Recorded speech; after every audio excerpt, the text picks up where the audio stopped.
Hello everybody and welcome to another episode of Box Office Talk. This is the show where I break down what happened at the box office, see if my predictions for the top 5 are correct, and make predictions for next week's top 5. So let's get right on into it. Last week I predicted that number 1 would be Split, number 2 would be Triple X, Return of Xander Cage, number 3 would be The Founder, number 4 would be Hidden Figures, and number 5 would be La La Land. And after a couple weeks of not too good predictions, I actually got 3 out of 5 of my predictions right this weekend, so that's not too bad. Let's go over what actually happened. The first one being number 1, Split, the new M. Night Shyamalan Ding Dong movie. It made $40 million this weekend. Now, originally, Box Office Mojo was estimating this movie to make only around 20, and it doubled that estimate, which is very good. This is much more than The Visit's opening weekend, Shyamalan's last film, which is also very good. And if you look at its budget, it's only at $9 million, so it's already made back like triple its budget, and it's on its way to quadruple it and all that stuff.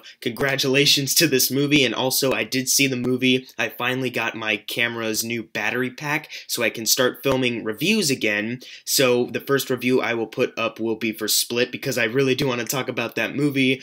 That's all I'll say for now. Number 2 was Triple X, Return of Xander Cage. This weekend it made $20 million, and that's obviously not very good for the movie, believe it or not, because its budget is on $85 million, and even the first Xander Cage movie, Triple X, it did really well. It made over $100 million at the box office, but then when the sequel came out, it was like no one really cared for it, no one really went out to see it, and even though the worldwide numbers are at 70 million right now, which is pretty good, it's still gonna require a lot more money to double its budget, and it probably will, but I'm not sure if it'll be enough numbers for sequels, I guess, because they are trying to kickstart the Triple X franchise again. But nonetheless, moving on to number 3, Hidden Figures. This weekend it made $16 million, and that adds to a domestic total of $84 million, which is very good, and I actually got back from seeing this movie a couple hours ago, and I think it was a really good movie. I'm definitely so glad that it made as much money as it did. It's a very inspiring,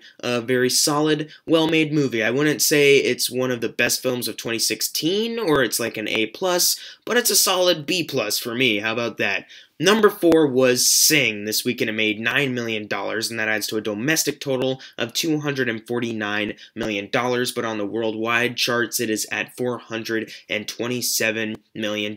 Very good for this film. Eventually it's going to have to start dropping down as long as the other movies that have come out before it, but at least it was able to stick around. It opened up with like $30 million, and now it's been sticking out in the top 5 for a long time now, so that's very good for the movie, even though it's not Illumination's best.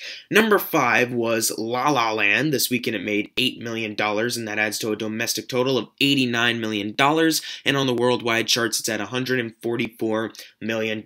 Fantastic news for La La Land, and this is like the weekend before the Oscar nominees on Tuesday, so I guess obviously that contributed to the box office. Obviously people want to see this movie, like the most critically acclaimed movie of the year, before Oscar nominations come out and all that junk, and more people will probably see it after the nominees because I'm sure La La Land will get nominated for almost every category, and it'll probably sweep the Oscars when they actually do come out, which I can't complain about. Number 6 was Rogue One, A Star Wars Story. It made $7,036,000 this weekend, and that adds to a domestic total of $512 million, and on the worldwide charts it finally did it and crossed the $1 billion margin. Fantastic news for Rogue One, A Star Wars Story. It's not as huge as The Force Awakens, but still making over $1 billion. That's good for a Star Wars movie, believe it or not. It's good for pretty much any blockbuster movie. Number 7, however, will never get close to $1 billion,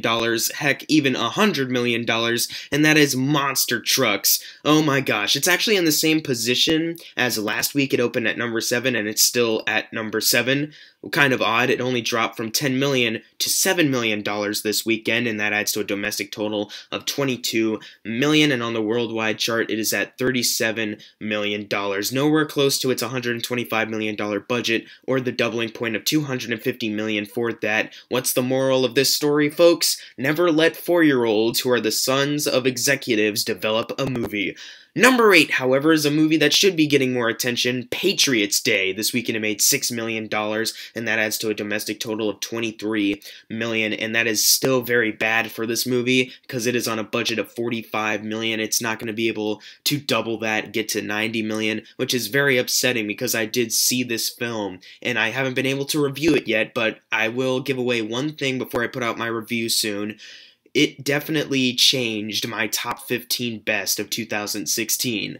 Which position is it at? I'll leave that until the review. Number 9 was what I predicted to be number 3, The Founder, which is kind of my fault. I saw that it was opening in only 1,000 theaters. I should have guessed that it probably wasn't going to make the top 5. But anyways, it made $3,758,000 this weekend, and that is only on a budget of $7 million. I'm not sure if it'll be able to double that, maybe, but there isn't really that much hype surrounding this movie. I mean, there was a little bit last year, but they pushed it back to January.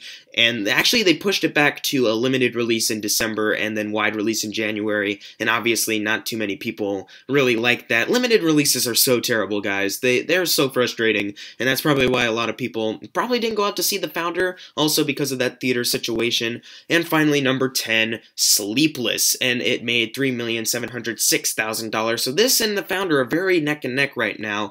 It adds to a total of $15 million, nowhere near its budget of $30 million.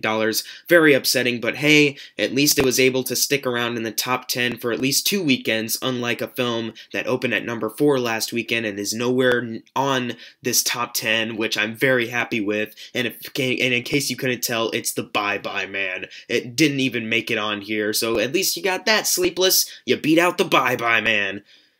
But other than that, I hear you're pretty terrible. But now it's time for the fun part, the predictions for next week's top 5. And I'm going to say number 1 will be Resident Evil, the final chapter. Number 2, I think Split will be able to stick it out there. Number 3 will be Gold. Number 4 will be A Dog's Purpose, because I think a lot more people will realize that the dog actually wasn't abused on the set. A lot of people are saying they're going to boycott the movie because some footage of a dog allegedly being abused was shown, but that wasn't the case at all.